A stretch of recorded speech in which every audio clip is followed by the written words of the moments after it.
They snickered at the disheveled father the moment he stepped onto the pristine wedding venue stage, his weathered hands clutching a battered guitar case. The elegant guests in their designer attire exchanged glances of discomfort and barely concealed disdain as he awkwardly adjusted the microphone stand, his ill-fitting suit jacket hanging loose around his thin frame.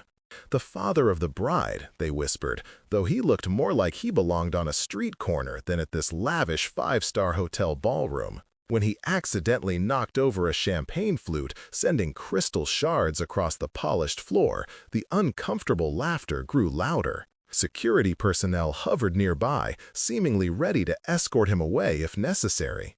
Would you have stood up for him or joined the crowd looking away? Tell us in the comments. But no one in that room was prepared for what happened next. Not the judgmental in-laws who had fought against his inclusion in the ceremony. Not the wedding planner who had tried to schedule his performance during the least important part of the reception. And certainly not the bride herself, who stood frozen at the back of the room, tears already forming in her eyes before he'd played a single note. If stories of fathers who refuse to give up, even when the world has given up on them, move you, subscribe now. More powerful stories every week. Marcus Walsh hadn't always been the subject of pitying stares and hushed conversations. 12 years earlier, he had been the rising executive at a respected architectural firm, with a beautiful home in the suburbs, a loving wife named Elena, and 2 young daughters who adored him. His weekends were filled with family outings, backyard barbecues, and quiet evenings where he would play guitar while Elena sang along, their daughters dancing around the living room. Life wasn't perfect, but it was theirs, solid and secure. Until the night everything changed. A rainy Tuesday in October. A truck driver who fell asleep at the wheel. A devastating crash that left Marcus with a traumatic brain injury and took Elena instantly. He remembered nothing of the accident itself, only waking up in the hospital 3 weeks later to the news that the love of his life was gone, and he was now the sole parent to 8-year-old Sophie and 6-year-old Lily. The recovery was grueling. The brain injury affected his speech, his memory, and his fine motor skills. The architectural drawings that had once flowed effortlessly from his hands now seemed impossible. After 6 months of rehabilitation, the firm gently let him go with a modest severance package. The medical bills mounted. The beautiful home was sold. The life they had built together dismantled piece by piece. What remained constant was his daughters. Despite the slurred speech and occasional memory lapses, despite moving to a small apartment in a less desirable neighborhood, despite having to take whatever odd jobs his condition would allow, Marcus was determined to give them stability. He learned to cook simple meals. He attended every school function, even when other parents kept their distance, unsure how to interact with the widower whose conversations sometimes trailed off mid-sentence. He helped with homework, spending hours on assignments that would have taken him minutes before the accident. And every night he played guitar. His fingers, clumsy in most tasks, somehow remembered the chords to Elena's favorite songs. It became their ritual, a way to keep her memory alive, a thread connecting their past happiness to their present struggle. Sophie, the older daughter, adapted with a fierce protectiveness toward her father. She became the organizer, the translator, the buffer between Marcus and a world that often had little patience for his limitations. By 16, she was effectively running the household, while maintaining perfect grades and a part-time job. Her childhood had ended the night of the accident, replaced by a premature adulthood that left little room for normal teenage experiences. Lily, younger and less able to remember life before, developed differently. Where Sophie was practical and present, Lily retreated into dreams and creativity. She wrote stories, painted, and sang with a voice that eerily echoed her mother's. She loved her father deeply, but found the reality of their situation harder to accept. As she entered her teen years, the embarrassment of having a father who sometimes couldn't find the right words or who dressed differently from other dads weighed heavily. She began to distance herself, spending more time with friends whose families seemed intact and normal. When Sophie announced her engagement at 20, It should have been a purely joyous occasion. Her fiancé, James, came from a wealthy family, but had always treated Marcus with respect, if somewhat cautious distance. The problems began when James's parents offered to pay for the wedding, a generous gesture that quickly revealed itself to be a takeover. The guest list expanded to include business associates and social connections. The venue changed from a charming local garden to an exclusive hotel, and Marcus, with his disability pension and odd carpentry jobs, found himself increasingly sidelined in the planning process. "Dad, they're just trying to help," Sophie explained one evening, her voice gentle but firm. "They have connections we don't." "I know, sweetheart," Marcus replied, his words careful and measured, the result of years of speech therapy. "But I saved for your wedding since you were little." He showed her the account where he'd been depositing small amounts for over a decade. The total was a fraction of what the wedding would cost, but it represented countless hours of labor, of sacrifice. Sophie hugged him tightly, promising that his contribution mattered, that he mattered. But as the wedding date approached, the reality became clear. The future in-laws viewed Marcus as a complication to be managed. The father-daughter dance was shortened. His toast was to be written out and approved beforehand. And when he mentioned playing a song for Sophie, a tradition he'd promised Elena he would fulfill for both their daughters, the response was polite but dismissive. "The band is already booked, Mr. Walsh," the wedding planner explained. "Perhaps during the cocktail hour when people are mingling. Would you have accepted being pushed aside at your own daughter's wedding, or fought for your rightful place? Let us know in the comments." The night before the wedding, tensions reached a breaking point. During the rehearsal dinner, James's father gave a speech emphasizing how James and Sophie would be starting a new chapter, with pointed references to Sophie's challenging past and how she had overcome adversity. The subtext was clear to everyone. Marcus, seated at a side table rather than the main family table, felt each word like a physical blow. Later, in the hotel hallway, he overheard James's mother speaking to the wedding planner. "Can we make sure Mr. Walsh is, well, presentable tomorrow? Perhaps someone could help him with his tie and make sure he takes his medication. We don't want any episodes." Marcus stood silently, the old guitar case heavy in his hand. He had brought it to practice the song he still hoped to play, even if only for Sophie in private. Now, he wondered if he should be there at all. Perhaps his presence was only causing his daughter stress on what should be the happiest day of her life. He returned to his room and called Lily, who was arriving the next morning. At 18, she was studying art at a college 3 states away, a distance that wasn't entirely geographical. Their conversations had grown infrequent and somewhat strained. "Should I even go tomorrow, Lily?" he asked, his voice breaking. "Maybe Sophie would be better off if I just—" "Don't you dare," Lily interrupted, with a fierceness that reminded him of Elena.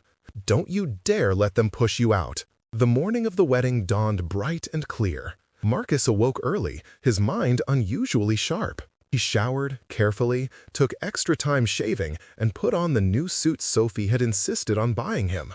Looking in the mirror, he saw glimpses of the man he had been before, still there beneath the premature lines and gray hair.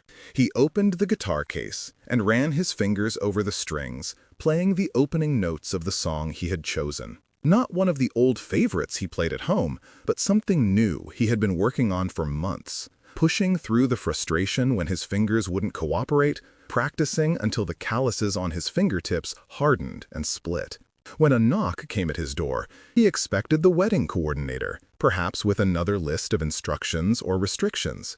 Instead, he found Lily, stunning in her bridesmaid dress, her eyes, so like Elena's, shining with an emotion he couldn't quite read. "I need to show you something," she said, taking his hand, "before everyone else arrives." She led him through the hotel to a small antechamber near the ballroom where the reception would be held. Inside, Sophie waited in her wedding dress, breathtaking, and so grown up that for a moment Marcus couldn't speak. "Dad," she said, stepping forward to straighten his tie. "There's been a change of plans. For a horrible moment, he thought she was going to tell him gently that it would be better if he attended only as a guest, that the father-daughter responsibilities would be handled by someone else, perhaps James's father or an uncle. Instead, she took both his hands in hers. "I told James's parents that either you play your song during the reception, not the cocktail hour, the actual reception, or we cancel the whole thing and get married at the courthouse next week." "Sophie, you didn't have to."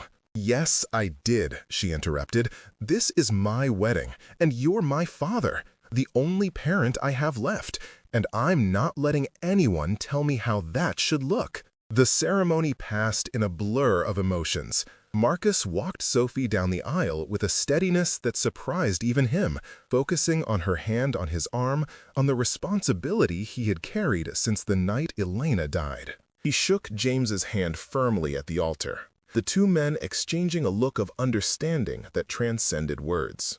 During the reception, Marcus sat at the family table, between Lily and Sophie's maid of honor. He ate little, his stomach tight with anticipation. When the time came for his speech, he approached the microphone with the paper where he had carefully written out his words, each one chosen to minimize the risk of his speech pattern causing confusion. But standing there, looking at Sophie's radiant face, he set the paper aside. "My daughter," he began, his voice slow but clear, "has taught me more about strength than anyone I've ever known. When I couldn't be strong, she was. When I forgot things, she remembered. When I couldn't find words, she spoke for both of us." He paused, gathering his thoughts. The room was utterly silent. "Some of you know that I was injured many years ago, the same night Sophie and Lily lost their mother. What you might not know is that every day since then,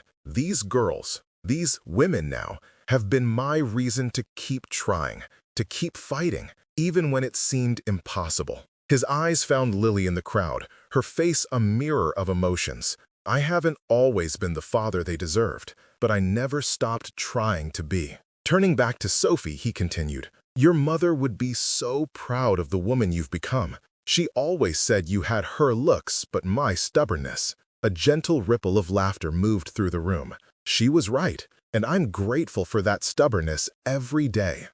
He raised his glass in a toast. "To Sophie and James, may you build a life together that brings you joy, even on the hardest days, especially on the hardest days." As the applause died down, Marcus moved to the side of the stage where his guitar waited. The whispers started immediately. The elegant guests, many of whom were seeing him for the first time, noted his slightly awkward gait, the visible scar that ran along his hairline, the way his left hand didn't fully straighten. The judgmental glances returned. Someone near the back actually laughed when he fumbled with the guitar strap. Then Lily appeared beside him, whispering something in his ear before taking a seat at the piano that had been part of the band's setup. This wasn't planned, at least not in any schedule the wedding planner had created. Marcus looked out at the sea of faces, found Sophie's encouraging smile, and began to play. The opening notes were tentative, his fingers finding their way.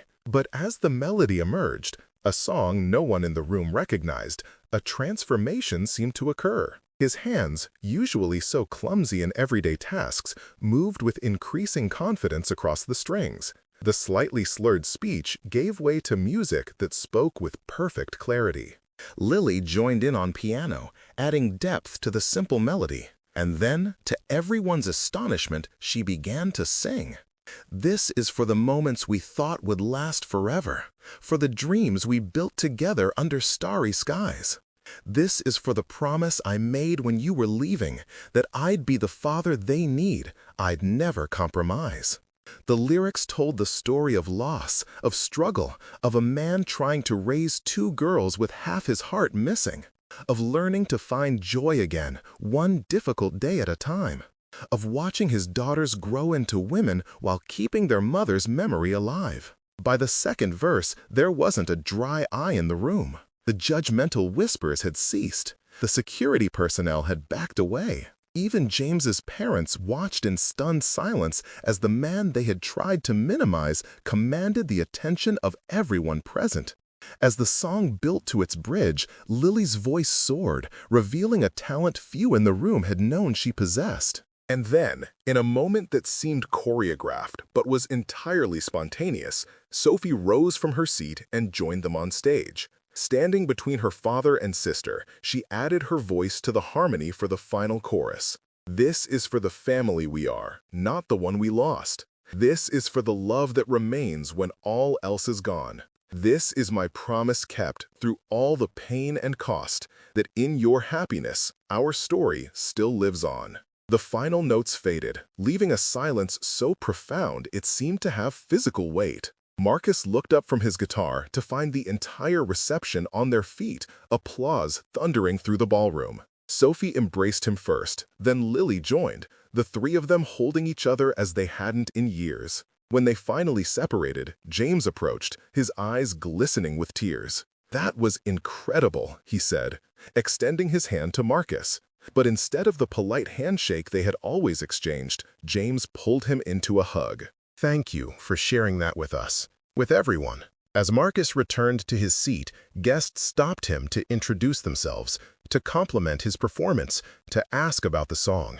Where before they had seen only his limitations, now they saw the depth of his love, the extent of his dedication. The narrative had shifted completely. Later, during the father-daughter dance, Marcus held Sophie close, moving slowly to the music. "I'm sorry it wasn't always easy," he murmured. "Dad," she replied, "it wasn't supposed to be easy. It was supposed to be worth it." And it was, every day. Across the room, Lily watched them, her expression thoughtful. When the dance ended, she approached, asking for the next dance with her father. As they moved across the floor, Marcus noticed something had changed in her demeanor. "The song," he said softly, "you helped me finish it." Lily nodded. "I found your notes when I was home last Christmas. The melody and most of the lyrics were there, but you were stuck on the bridge. I hope you don't mind that I filled in the blanks." "Mind?" he repeated, his voice thick with emotion. "Lily, it was perfect. You made it perfect." She looked up at him, really looked at him, perhaps for the first time in years. "I've been unfair to you, Dad. I've been embarrassed sometimes, ashamed of how hard things were for us, for you." "You were a child," he said simply. "Children shouldn't have to carry those burdens." "But I'm not a child anymore," she replied, "and I see now what you did for us, what you're still doing." As the night wound down, the three Walsh family members found themselves sitting together at an otherwise empty table, sharing stories and laughter in a way they hadn't in years. The barriers that had grown between them, Sophie's overprotectiveness, Lily's distance, Marcus's fear of being a burden, seemed temporarily dismantled. James joined them, sliding into the seat beside Sophie and taking her hand. "I have something to tell you," he said, looking directly at Marcus. "Sophie and I have been talking, and we've made a decision." Marcus braced himself, uncertain what was coming. "The house we're buying, it has a separate guest apartment over the garage. Private entrance, fully accessible. We want you to consider moving in." "James," Marcus began, shaking his head, "that's very generous, but I can't impose." "It's not an imposition," Sophie interjected. "It's what we want, both of us." "And," Lily added, "I've been thinking about transferring to finish my degree closer to home. If you're going to be near Sophie, maybe I could be too." Marcus looked at his daughters, overwhelmed by the sudden shift. For years, he had been preparing himself for their inevitable drift away from him, for the loneliness of being the parent left behind. Now, they were offering something different, not out of obligation or pity, but out of genuine desire for connection. "I don't know what to say," he admitted. "Say yes," Sophie urged. "Say you'll at least think about it." Marcus nodded slowly. "I'll think about it." As the wedding drew to a close, guests departed with a very different impression of the Walsh family than the one they had arrived with. The disheveled father with the speech impediment had revealed himself to be a man of extraordinary commitment and surprising talent. The bride, whom many had pitied for her unfortunate background, was now envied for the depth of her family bonds. And Lily, whom few had noticed at the beginning of the evening, had captivated everyone with her voice and the raw emotion of her performance. In the quiet aftermath, as hotel staff began the cleanup, Marcus sat alone for a moment, his guitar case at his feet. He thought of Elena, of the promises made, of the long and difficult road since her death. He thought of all the moments when giving up had seemed like the only option, when the therapy was too painful, when the money was too tight, when the stares were too harsh. "You would have loved tonight," he whispered to her memory. "You would have been so proud of our girls." Never judge a man by his appearances or disabilities. Family isn't just about blood. It's about who chooses to stay, who fights to remain connected even when the world tries to pull you apart. It's about the promises we keep, not just to the living, but to those we've lost. If this story moved you, subscribe now for more powerful stories every week, and click on the video on the screen to watch the next one with a twist so powerful you'll never forget it.